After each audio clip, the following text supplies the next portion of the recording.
Shalom, galera do YouTube, aqui é Ronaldo Jacob. E galera, eu quero trazer para vocês hoje a continuação da adulteração do Evangelho de Mateus.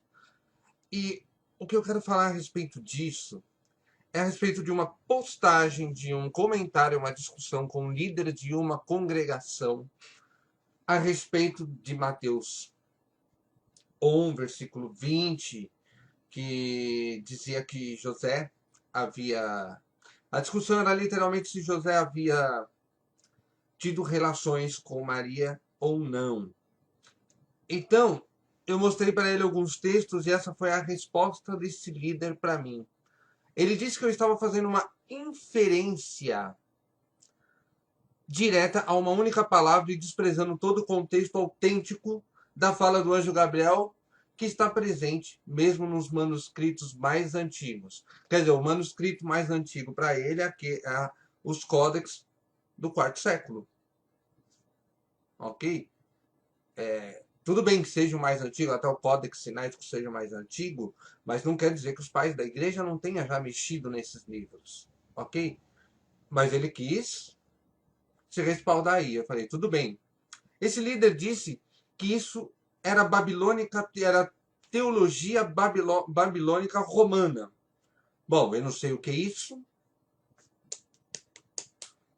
até porque eu já até li sobre teologia cristã, mas não concordo com um terço do que está escrito lá, ok? Ah, ele disse que a palavra gunaica. Eu disse que a palavra gunaica era usada como mulher no sentido de posse. Isso significa literalmente tê-la como sua mulher, ou a primeira noite de núpcia, no texto de Mateus, ok? O líder falou que eu estava agindo dentro do sistema teológico de Roma, mas Roma defende a virgindade de Maria, que Jesus nasceu de uma virgem. Eu estou dizendo ao contrário. Eu estou dizendo que está escrito no Códex Sinaítico e no papiro P3. É isso que eu estou falando. Que é o Mateus 1,16, se eu não me engano, que é da genealogia, e Mateus 1,20, que é sobre o sonho que José teve para não abandonar Miriam, e que ele e ela, né, como dá nos outros vídeos, se quiser, pode acessar os outros vídeos, vai lá ouvir, ok? Então, o cara diz que é um sistema teológico de Roma. Eu não entendo nada disso, sei que ele fala porque ele deve manjar, né? Veja bem, ó, eu falei para ele, veja bem o texto de Mateus com base no nascimento de Moshe e Samuel. Então, o texto de Mateus teve como base nascimento milagroso de Moshe e Samuel como líder e profeta. A ideia do autor era essa, antes de adulterarem. Até eu Foi o que eu falei para ele. O líder me falou, desprezando toda a verdade, você está também registrando nos textos, colocando toda a atenção numa inferência indireta, acima de uma única palavra. O nome desse tipo de atitude é sofisma. Então vou provar para você, meu querido, que não é sofisma e que você está errado e que a sua congregação, infelizmente, está errada, já que você mexeu com a pessoa errada, né? O líder falou, você está agindo como um teólogo sistemático. Eu nem sei o que é um teólogo sistemático, eu sou judeu, cara. O que eu entendo é de Torá, Tanakh, Talmud. E isso que eu estou fazendo é apenas um trabalho acadêmico a respeito dos textos para saber o que é que realmente está escrito nos gregos do Novo Testamento e o que é enxerção da igreja, o que é que eles enxertaram lá. Apenas isso, não estou querendo provar nada com nada. Aí a decisão é de cada um de vocês. Ok? Ah, o líder fala para ele, rapaz, creia no que você quiser. Além disso, o cara é mal educado, né? Ele se confrontou com uma certa verdade, se achou no direito de ser mal educado. Te apresentei texto e contexto e prova a legitimidade do texto como antigo e autêntico. Já li muito sobre isso, então vou provar para você, meu querido, que o texto não é autêntico e não é legítimo, e sim uma inserção de padres de Eusébio, Orígenes, Irineu, entre outros pais da igreja que colocaram o que quiseram no Novo Testamento, e eu vou mostrar para você que o senhor está errado. Ok? Então eu falei para ele que ia focar no texto, então toda a conversa que eu tive com ele está aqui. Ele disse que havia já lido muito sobre esse comentário com eruditos, que é o Metzinger e Flusser, E falaram que eles concordavam no nascimento virginal de Jesus, então eu vou provar também que Metzinger e Flusser está errado e eles estão equivocados. E eu expliquei para eles sobre Gunaica e, bom, ele foi muito mal educado comigo, mas eu vou provar para ele que eu sou diferente dele, ok? Que eu tenho como provar, eu tenho como mostrar que houve adulteração no nascimento virginal e que isso é ideia dos pais da igreja enxertado dentro do Novo Testamento. E isso não estava escrito no Proto Mateus, não estava escrito em Proto Marcos, não estava escrito em Proto Lucas, que foram enxertados posteriormente pelos pais da igreja, ok? Ah, e ele ainda disse que estava vacinado com essas falácias de modus operandi, do engano de sofismas e apoios de uma única palavra. Vou te mostrar que não tem uma só palavra. Existem diversas fontes, ok? E ainda quis dizer que eu estava errado no fato da palavra gunaica, e que a palavra gunaica pode ter sido colocada ali pelos pais da igreja. Falar muita coisa foi colocada ali pelo pai da igreja, não é só a palavra gunaica. E se eles quisessem provar que Jesus era filho de uma virgem, eles não precisavam fazer isso. Então, antes de você falar alguma coisa, antes de você responder alguma coisa, para pensar o que você vai responder, ok? Vamos começar lá o estudo. Eu vou dar a resposta para o senhor, ou os senhores que têm alguma dúvida também, ok? Por que brotará um rebento de Jessé e de sua raiz um renovo frutificará? Ishayahu 11:1 ou Isaías 11, versículo 1, que está falando que o Mashiach, Melech HaMashiach, ele vai vir de David, ele é um rebento de Jessé, de Shai, né? Ele vai vir de Shai, ele é da descendência da raiz de Shai, ok? Jessé também, conhecido no cristianismo. E olha que interessante aqui, ó, em Lucas 3:23 nós temos Caim autons en ole en Jesus olsei el tom tria conta arxomenos on abre aspas ox enomizeto ruios Yosef tou eli.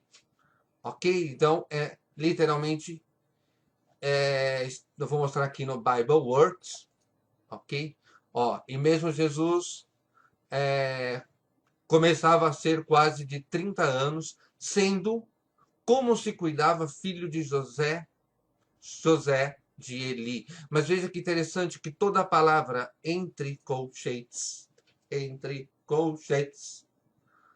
não existe nos manuscritos mais antigos. Isso é uma inserção no texto. Então, se você parar para ler, também está aqui a inserção. Ó. Vejamos aqui, traço, ok? Traço on enomizeto.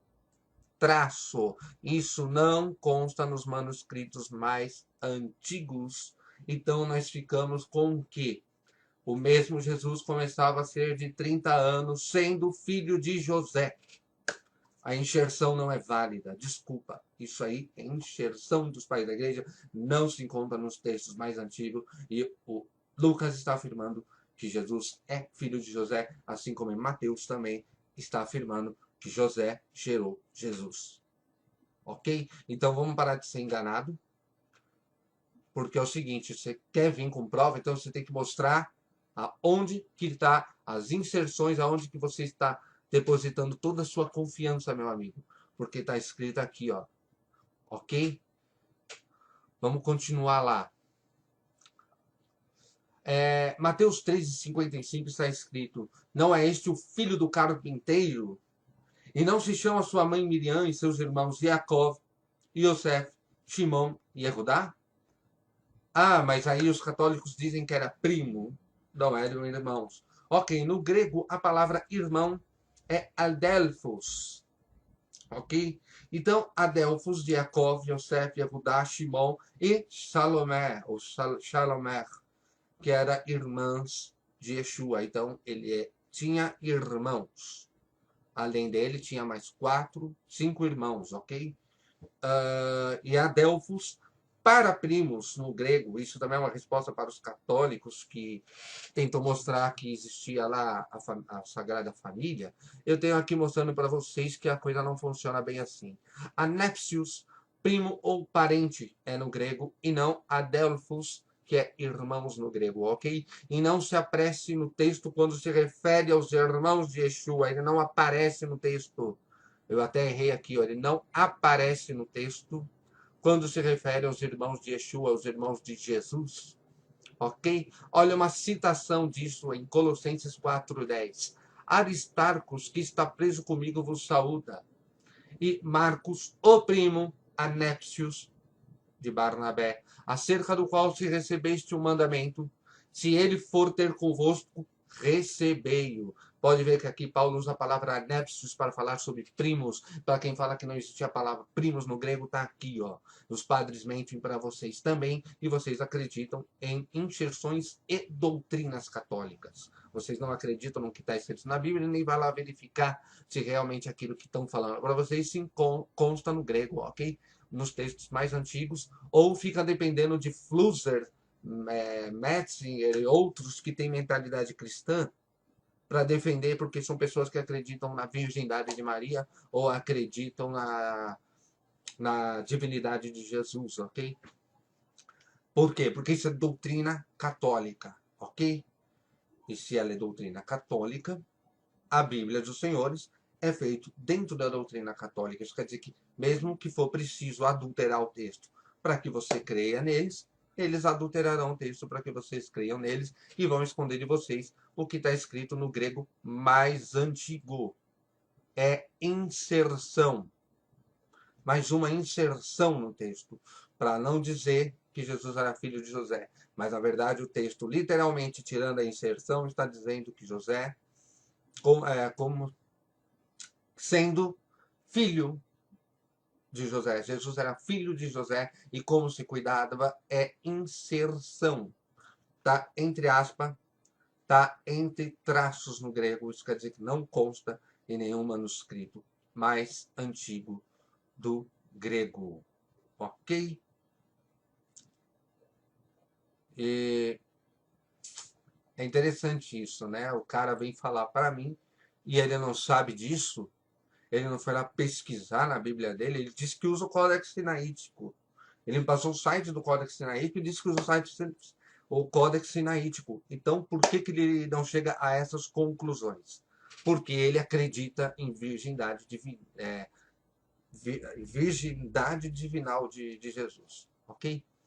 Ok, ó, olha que interessante isso. Romanos 1:3 está escrito acerca do filho que nasceu da descendência de Davi segundo a carne. Isso mostra claramente que Shaul Hachalier, Paulo de Tarso, ele não conhecia a história ou a ideia de que Jesus havia nascido de uma virgem, até porque na época em que Paulo estava vivo e escrevendo suas cartas, não existia um evangelho escrito. Os evangelhos foram escritos a partir do ano 100. E Paulo já estava morto desde os anos 50, se eu não me engano. 50, isso. Ele morreu antes da destruição do templo. Ok? A Torá não podia fazer no que se achava fraca pela carne. E Deus, enviando seu filho em semelhança de carne, de pecado, por causa do pecado, condenou o pecado na carne, para que as exigências da Torá se cumprissem em nós, que não andemos segundo a carne, mas segundo o Espírito. Romano 8:3-4. Paulo não tinha nenhuma ideia de que Jesus era filho de uma virgem e por isso ele era melhor que os outros. Ao contrário, ele diz que Jesus era 100% humano. É isso que está escrito em Romanos 8:3-4. É só ler. Ok? E ele cita que ele estudou com eruditos experientes, como Metzinger e Flusser. Desculpa. Os caras estão errados se você está falando a verdade. Eles estão errados. Alguns eruditos denotam que 1 Timóteo 1:4, onde Paulo clama para as pessoas não se preocuparem com fábulas e genealogias intermináveis, as quais antes provocam discussão. Isso pode indicar que Paulo teria uma visão negativa sobre o desenvolvimento da história, sobre o nascimento virginal e sua genealogia variada, que é a genealogia de Lucas e de Mateus. Ele era contra isso, considerando fábulas e prejudiciais à fé. E então ele disse que isso era uma fábula. Então, da onde que você pode tirar a autenticidade do texto, meu querido? Ele diz que é uma fábula. Charles Rachalier diz que é fábula o que eles estavam fazendo na época. Ok? As discussões que geraram, então, a formação do Evangelho de Mateus com duas genealogias. Ok? Os eruditos denotaram... Ok, as referências sobre isso está aqui, ó. Barrett and Edward, 1988, Clan e Cholars, Take and the Virgin de Brady, Series, Bible Reviews, October 10, página 10, 15 e 29, ok? É onde está a citação sobre esses estudiosos que falavam a respeito do texto de 1 Timóteo 1,4.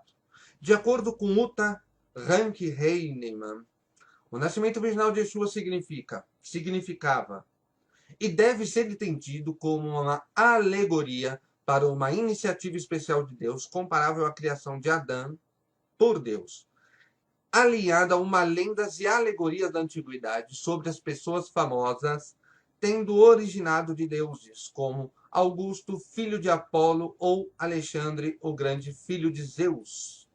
Ok? Porém, Heinemann se considera a excomungada por expressar a sua opinião, que não são aceitas pela Igreja Católica. Legal, né? Então, aqui mostrando claramente que o meu ponto de vista, o que eu estou falando, é pura verdade, não é invenção minha e não é sofisma.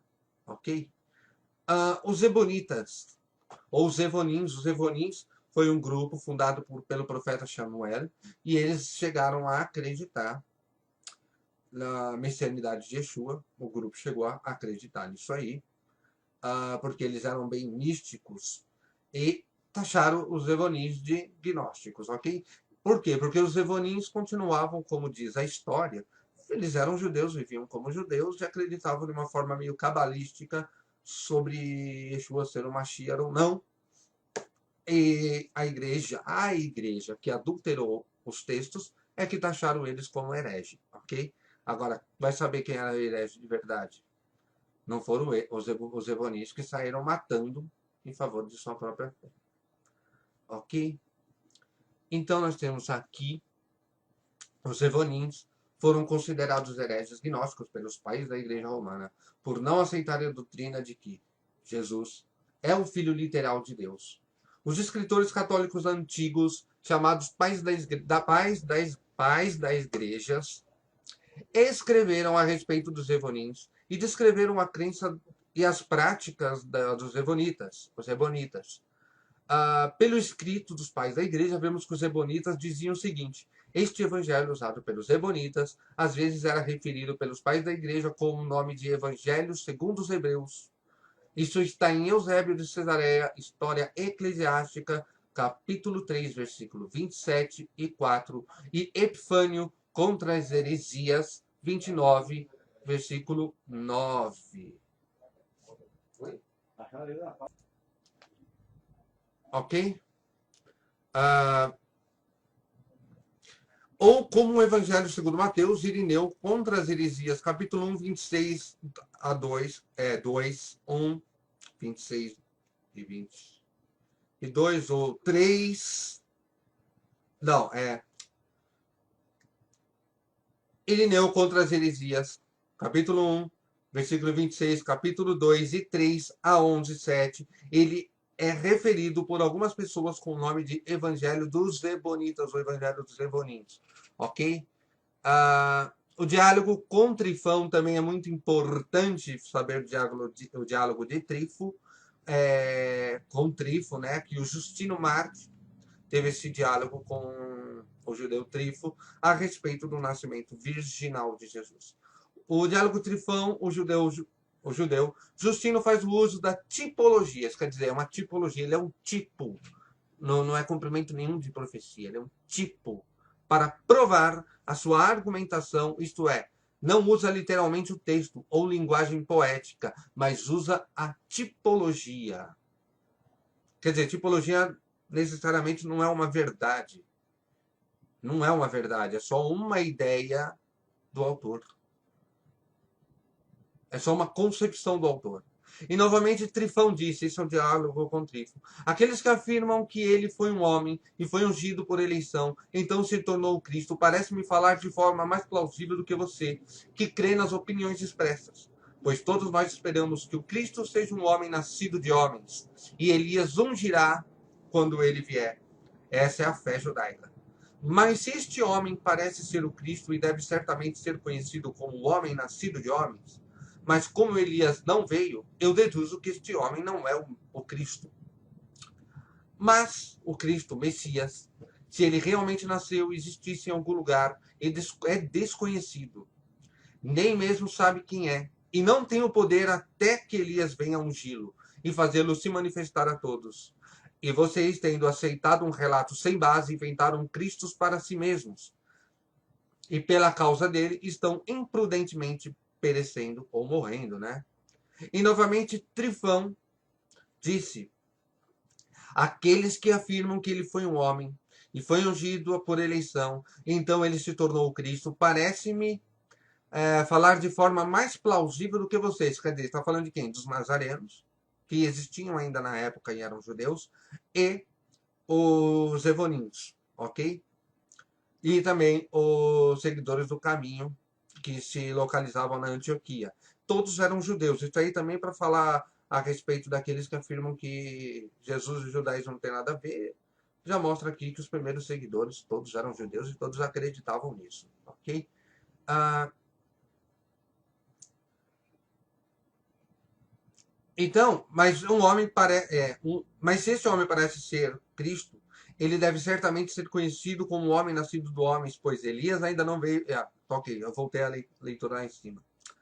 Ah, mas Cristo, se ele realmente nasceu e existe em algum lugar, ele é desconhecido, nem mesmo sabe quem é, e não tem poder até que Elias venha ungí-lo, fazê-lo se manifestar a todos. E vocês, tendo aceito o relato como base, inventaram um Cristo para si mesmos, por causa de então, prudentemente estão morrendo. Ah, no diálogo com Trifo, o mesmo Justino Mártir do segundo século, faz o seu parceiro falar em termos, o que mostra como a concepção podia constituir um motivo de zombaria para os judeus. Além de que ele usa uma resposta, uma tipologia, uma alegoria para ressaltar a argumentação, distorcendo as escrituras e mudando palavras dos textos originais expressos nos textos bíblicos, que ele apresenta em todo o diálogo. No diálogo com Trifo, Justino faz seu parceiro falar em termos que mostrar como a concepção virginal podia ser constituir motivo de zombaria para os judeus. Ainda afirma no diálogo, páginas 71, 72, 73, e que os judeus ele ainda afirma que os judeus eliminaram da Septuaginta e era inadmissível a argumentação judaica de que esta edição foi mal traduzida. Além do mais, Justino não faz uma citação do Novo Testamento em seu diálogo. Isso quer dizer que ele não conhecia a passagem sobre. Ele podia ter citado Isaías 7,14, e a virgem conceberá e dará luz a um filho, né? Que na verdade é a alma está grávida e dará luz a um filho. Ele não cita Mateus. Por quê? Porque na época de Justino essa ideia também não existia. Mas ela existia na mentalidade, na crença deles. Mas ainda no papel escrito como verdade absoluta, não, porque em nenhum lugar mostra, em nenhum lugar, que essa doutrina, ou que essa doutrina não, que esse texto inserido em Mateus existia naquela época. Por isso ele se usa de outras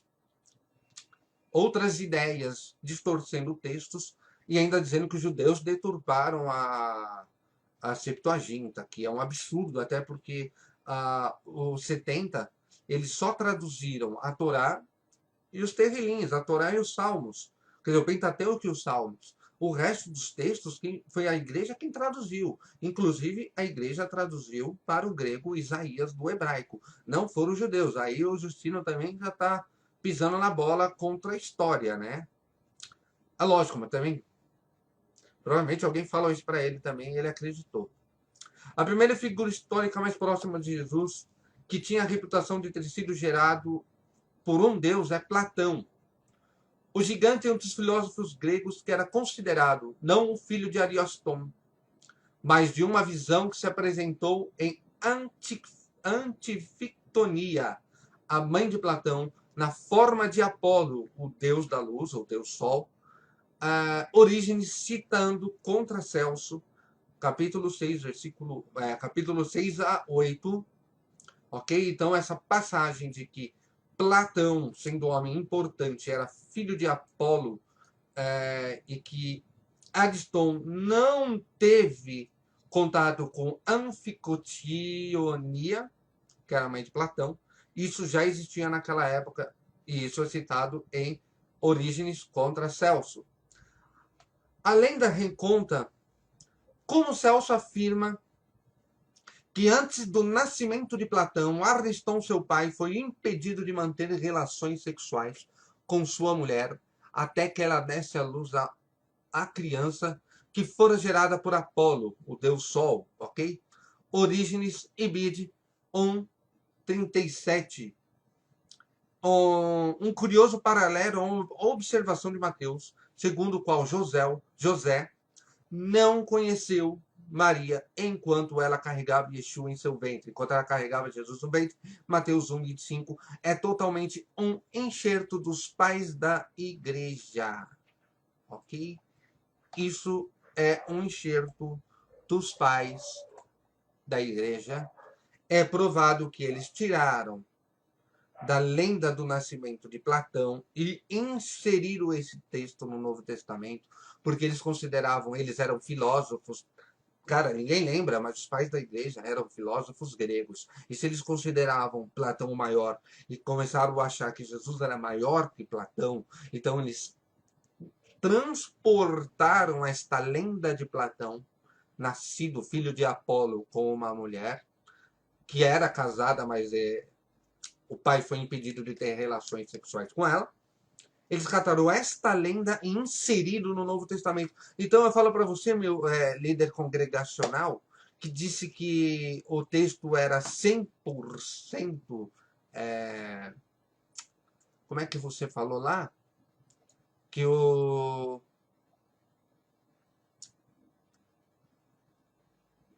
Cadê? Que era sofismas, ok? Que era uma inferência de um único texto.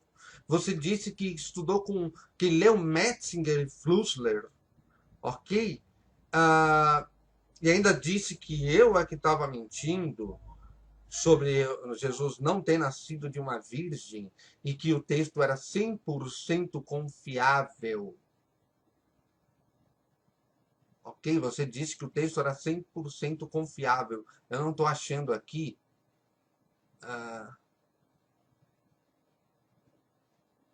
Mas realmente tem deixa eu ver se eu acho aqui. Aqui, ó. Todo o texto é autêntico da fala do anjo Gabriel. Todo o texto é autêntico, ok? Menos Lucas capítulo 3, 23, porque tem um enxerto, meu filho. Menos Mateus 1, 25, que é uma inserção dos pais da igreja dentro do texto de Mateus, de uma história que veio de Platão. Ok? Então esse vídeo é feito exclusivamente para vocês que duvidam do nascimento virginal de Jesus. O texto está aqui, toda a história foi lida, tudo tem uma referência, ok? Eu deixei referência de tudo que eu falei. E a maioria da história ela é conhecida por todos, ok? E Paulo não conhecia a ideia, Shaul HaShalir não conhecia a ideia de nascimento virginal. Jesus tinha irmãos e ele era filho de Maria e tem os seus enxertos no Novo Testamento. Então você que diz que o Novo Testamento é a inerrante palavra de Deus, desculpa, você está errado. Tem adulteração, tem mudança de palavra, e Jesus não é filho de uma virgem, como pode ser visto nesse vídeo e nos outros vídeos que eu tenho feito no canal, ok? Se gostaram do vídeo, coloque gostei. Se não está inscrito no canal, se inscreva. Valeu por tudo. Deixe seu comentário, mas deixe com respeito, porque isso é um trabalho acadêmico, ok? Então fique com Deus.